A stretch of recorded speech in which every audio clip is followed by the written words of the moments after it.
আসসালামু আলাইকুম। এই টিউটোরিয়ালে আমি দেখাবো কিভাবে সহজে আফটার ইফেক্টস এ টেক্সট হাইলাইট করতে হয়। চলুন শুরু করি। সত্যি বলতে আফটার ইফেক্টস এ টেক্সট হাইলাইট করার একাধিক উপায় আছে এবং যে যার মতো করে টেক্সট হাইলাইট করে। তবে আমি এমন একটা পদ্ধতি দেখাবো যা আমার মতে সবচেয়ে সহজ ও স্বাভাবিক এবং আপনার প্রজেক্টে খুব দ্রুত এই কাজটা করতে পারবেন। চলুন শুরু করা যাক। প্রথমে দেখতে পাচ্ছেন যে একটা যে টেক্সট আমি ইমেজ নিয়েছি, স্ক্রিনশট নিয়েছি। ওকে, এরপর আমাদের লেয়ারে যেতে হবে। নিউ লেয়ার থেকে সলিড লেয়ারে ডার্ক গ্রে সলিড এটা থাকুক, কোনো ডাজেন্ট ম্যাটার। ওকে, এরপর যে ডার্ক গ্রে সলিড আপনারা যে লেয়ারটা দেখতে পাচ্ছেন, এখানে এসে আমরা যে ইফেক্ট অ্যান্ড প্রিসেট থেকে স্ট্রোক সার্চ করবেন। স্ট্রোক আমার সার্চ করাই ছিল। ওকে, এটা আমরা এখানে রেখে দেব ড্র্যাগ অ্যান্ড ড্রপ করে। এখানে দেখতে পাচ্ছেন যে paint style on original image আমরা অন ট্রান্সপারেন্টে সিলেক্ট করব। দেখতে পাচ্ছেন এই ছবিটি এসে পড়েছে। এখন আমরা যতটুকু চাচ্ছি আমরা হাইলাইট করব। হাইলাইট করার জন্য প্রথম লাইনটি ধরেন আমি হাইলাইট করব, পেন টুল দিয়ে সিলেক্ট করছি। এখন এখানে এসে শেষ করলাম। ওকে, শেষ এই পর্যন্ত। এখানে দেখতে পাচ্ছেন কালার, এখানে brush size, brush hardness, opacity, স্টারেন্ট অন স্পেসিং। Okay, alright. কালারটা আমরা চেঞ্জ করি আগে। কালারটা মনের মতো করে নিয়ে নিই। আমি একটু এলও নিয়ে নিচ্ছি যেন বুঝতে একটু সহজ হয়। ওকে, এবং ব্রাশ সাইজ যেটা দেখতে পাচ্ছেন এটা আমি আরেকটু বেশি করে নিচ্ছি।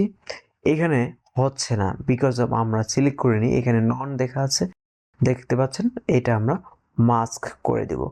এখন দেখেন ব্রাশ সাইজটা অনেক বড় হয়ে গেছে, আসলে এত বড় চাচ্ছি না। সাইজটা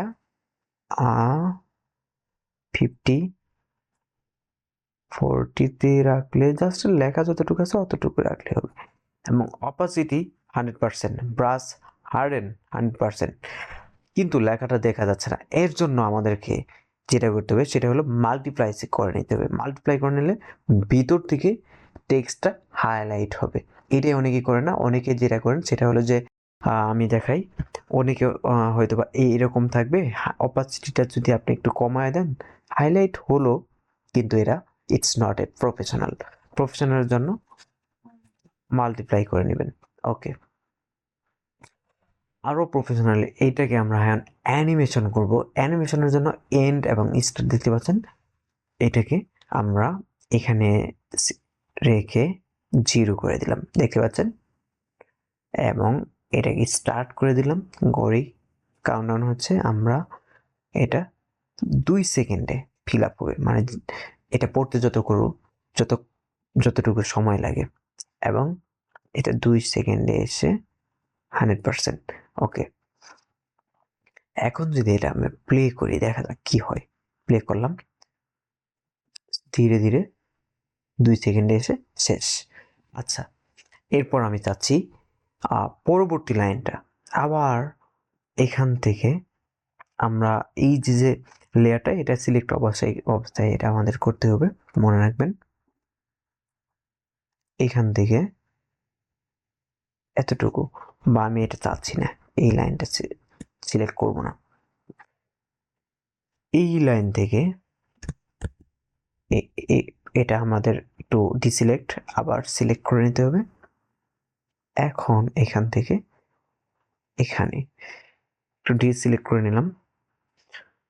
এতটুকু অ্যানিমেশন হওয়ার কথা, দেখা যাক এটুক হলো, এইটুক হলো না। যার জন্য আমাদের যেটা করতে হবে সেটা হলো যে অল মাস্ক, এখানে দেখতে পাচ্ছেন এই অল মাস্ক, এটা সিলেক্ট করে নিতে হবে। ওকে, ফাইন। এই লাইন, তারপর এই লাইন, এইভাবে আপনি অল মাস্ক যখন সিলেক্ট করবেন, এর পরবর্তী যখন আমরা সিলেক্ট করব অটোমেটিকলি সেটা সিলেক্ট হয়ে যাবে। এরপর দেখেন আমরা চাচ্ছি যে শুধুমাত্র এই লেখাটুকু আমরা সিলেক্ট করব। ওকে, এখন আমরা আবার প্লে করি। প্রথমে এটুক, তারপর এটুক, তারপর এতটুক, এবং সবশেষে আমি এই লাইনটি আমি হাইলাইট করব। দেখেন, ডিসিলেক্ট যদি না করি এখান থেকে এখানে চলে আসবে, তো ডেফিনেটলি এটা আমরা চাইবো না। কন্ট্রোল জেড, আমরা এখানে কার্সরটা দেখতে পাচ্ছেন ডিসিলেক্ট করে নিলাম। এখানে আবার এই যে দেখেন, আমি যদি এই লেয়ারটা যদি সিলেক্ট না করে আমি এখানে পেন টুল ক্লিক করি, তাহলে নতুন একটা লেয়ার ক্রিয়েট হচ্ছে। যে নতুন লেয়ারে এটা করা যাবে না, আমরা এটা ডিলিট করে নিলাম। এই লেয়ারটি সিলেক্ট করে এখান থেকে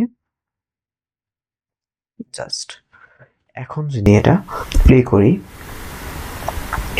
যতটুকু মার্ক করেছি ততটুকু মার্ক হয়ে গেছে। এখন আমরা কিবোর্ডের ইউ প্রেস করলে এখানে দেখেন যে স্ট্রোকের যে অ্যানিমেশনটা, এটা আমরা আরও একটু স্টাইল করে নিতে পারি। আপনি চাইলে স্লো ফাস্ট করে নিতে পারেন। এখান থেকে কিফ্রেম অ্যাসিস্ট্যান্টে গিয়ে ইজিস ইন আউট এগুলো মনের মতো করে নিতে পারেন, এবং এখানে আপনার মনের মতো করে কাজটা সাজিয়ে নিতে পারেন আপনার অনুযায়ী। আমরা আরেকটু স্লো করে নিচ্ছি,